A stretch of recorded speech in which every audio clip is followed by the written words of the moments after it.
Hello, Hi. Emma. It's great to chat with you. Yeah, it's a pleasure, Angie. Thank you. Oh my God, this series. I mean, I'll be honest at first, I didn't get a chance to read the book, but this blew me away and learning all the history of this, the book and then the series, it's fascinating. For you, I know you just read the book before you would start filming. What was it like bringing that to life? Because this character is amazing. Oh, thank you. Well, it was interesting reading the book because I'd already read like two episodes, and I kind of knew that I wasn't going to have to exactly play Dolly in the book. I knew that she kind of used the book, and then the show was inspired from it. So it felt like a few steps away. So it took the pressure off a little bit of like, I have to exactly play Dolly, and kind of just like opened it up for me to have an interpretation of this character as well and kind of blend those two things together. Um, but I have to admit, yeah, I've never read a character quite like her because I've never read someone so real Mm. and relatable. So, I mean, it was an absolute gift, really. And that was my first impression of the series was that it doesn't just feel so real, it's so nuanced. There's so much like just little details even, but in your performance, did it feel different doing it as well? Like, did it feel like a different type of performance as well? Yeah, it was interesting because I feel like you very much get the Maggie that everyone sees.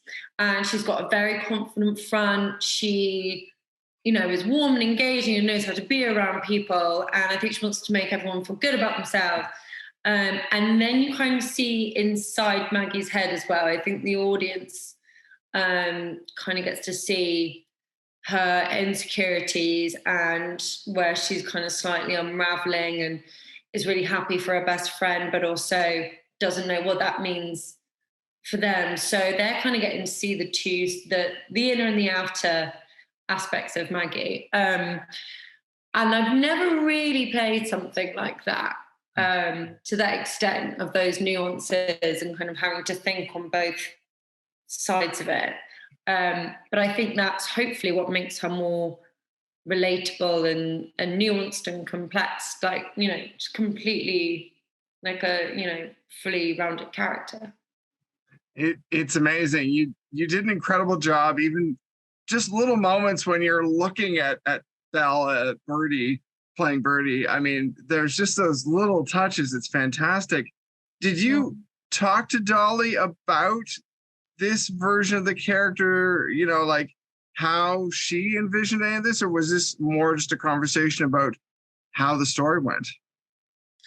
It was kind of a bit of both. Me and Dolly sat down before filming because also we hadn't met yet. So I was like, right, we need to sit down and have like a 4 hour long conversation and like a bottle of wine. And as well as just getting to know each other, I wanted to know how she envisioned Maggie and how far away Maggie was from her so I could get that distance right. Um, and I think when we were filming it as well, China, our director, would kind of remind me as well and be like, okay, she's not, because there's a performative aspect to Maggie. It's like, okay, she's not performing right now. This is her layers stripped back. So it was just also thinking about where that would be in scenes in the story. And Dolly had written those in the script. So it was all kind of laid out already. Well, early on in the series, how did you think about this relationship with Street? Because it's such a, every moment of it is both exciting, exhilarating, and cringe in equal measure. How did you look at it as an actor? I love how you described that, by the way, because it's spot on. I mean, as an actor, it was relatable. I was like, I know this person. I've been friends with this person. I've been this person. So I think for me, it's always great to kind of draw on those moments and bring it into a character and a situation. But also, it was just so, relatable. And I think it's great to see Maggie is she's so confident around her friends, and then suddenly she's in a romantic situation that changes, and she's trying to be the person she thinks she should be for that. So I think again, you're seeing all aspects of someone who, in some situations, is really confident and is completely herself, and then others where she's kind of manipulating herself to be good enough, and that's where we see her vulnerabilities as well. The dancing scenes and the choreography with all that, did that take much work? And did you relate to that? Like, is that something you did as a teenager, or what was that like?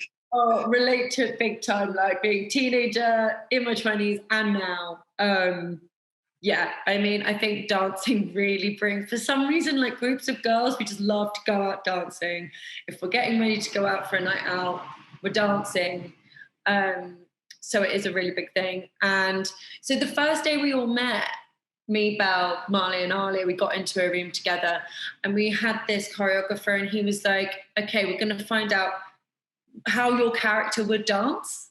So our dancing had like personality to it, and like Belle, who was actually a really good dancer, we kind of decided like Birdie's not that great dancer, she's not confident enough to be like an amazing dancer, and so it kind of gave it more personality, and it also made us a lot more comfortable around each other because we all very quickly realised we could be really silly and ridiculous.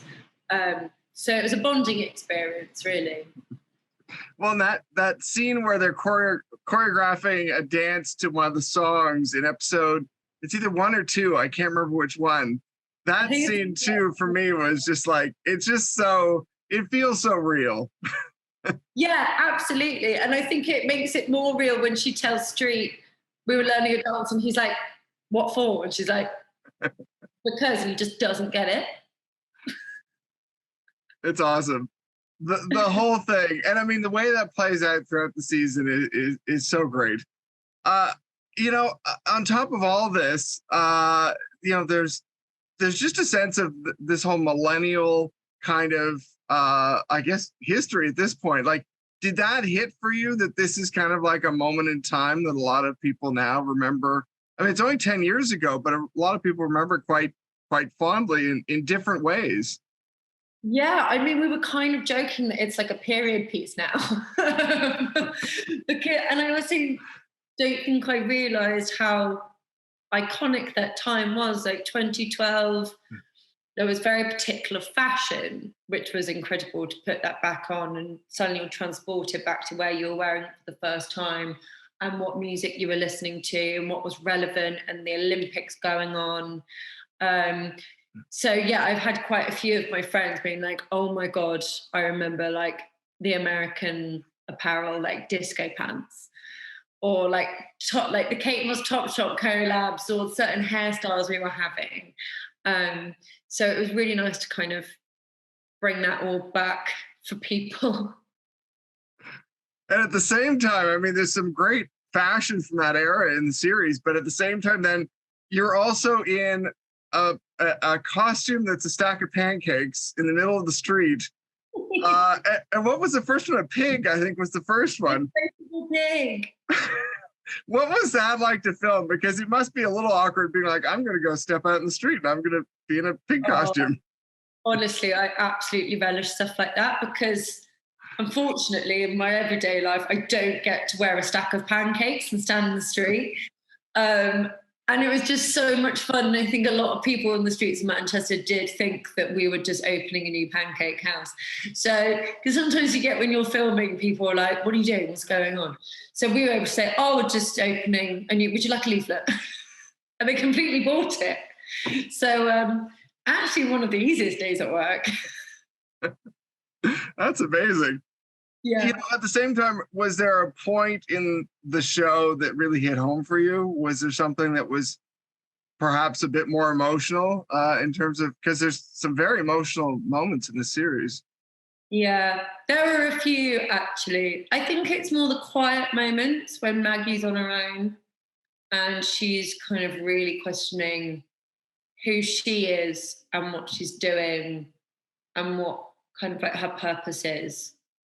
And I think most people have been there, and it's kind of like the quiet moments that you don't necessarily go and talk to about anyone, because you're trying to figure it out for yourself and feel like you should be able to figure it out for yourself, even though it's so much easier when you know, go and talk to one of your best friends. And I think her ambition she wants to, make her mark on the world and have a legacy, as she says, but I don't think she quite knows how to do that. So I think she's got big ambition, but doesn't always have the self-confidence to get there. So yeah, quite a few moments. Well, is this something that I'm a little fuzzy on this part, I guess. Is there going to be a second season? Is this something that's going to be happening? We don't know yet. I'd love there to be. Like, do I have to write a letter to someone? How can we make this happen? I think it's got a lot of scope. I think, the story's only just begun, really. It was quite funny when we all went to watch the show because Belle, who plays Birdie, hadn't read the whole of the last episode because she's kind of in bits here and there, and it finished and she was like, no, that can't be the end. So yeah, we'll see, hopefully. My fingers are crossed for second season and more story, because it is amazing, and there's very little that I feel like I can compare the show to in terms of other shows. It tells a very unique story. Yeah, I'm so glad to hear it. I think it's definitely, people have put it kind of in the world of like, we've got Sex and the City and we've got Girls, and I think that has joined that kind of umbrella of shows, yet it's still very much its own thing, like Girls and Sex and the City were. Do you know what I mean? Yeah. I think it's the fact that we're not used to having shows where it's predominantly a group of women, that everyone's like, it's like this. It's like, well, no, it's their own show. There's just not many of them. Well, the last thing I want to know is just, what else is going on for you? I know you've been very busy, and congratulations on all the features in Vogue, and your work in The Witcher and End of the Fucking World and everything else. What's coming up next for you? I don't quite know. Do you know what? It's been so nice to do all of this press, because I haven't really been in a position of doing this much and promoting, stuff like this before. So it's been great to be able to do that. And I was filming all of last year. So just having a bit of a break of like seeing my friends and my family has been really nice. And now I'm reading new scripts for projects. And I feel like I learned so much on the work I did last year. I get to bring that into the next job that I do. So I just want to find the right one. Well, thank you so much for the time. I'm very excited to see what comes next for you. Congratulations on this part. It's fantastic. Thank you so much, Andrew. It's a pleasure to talk to you.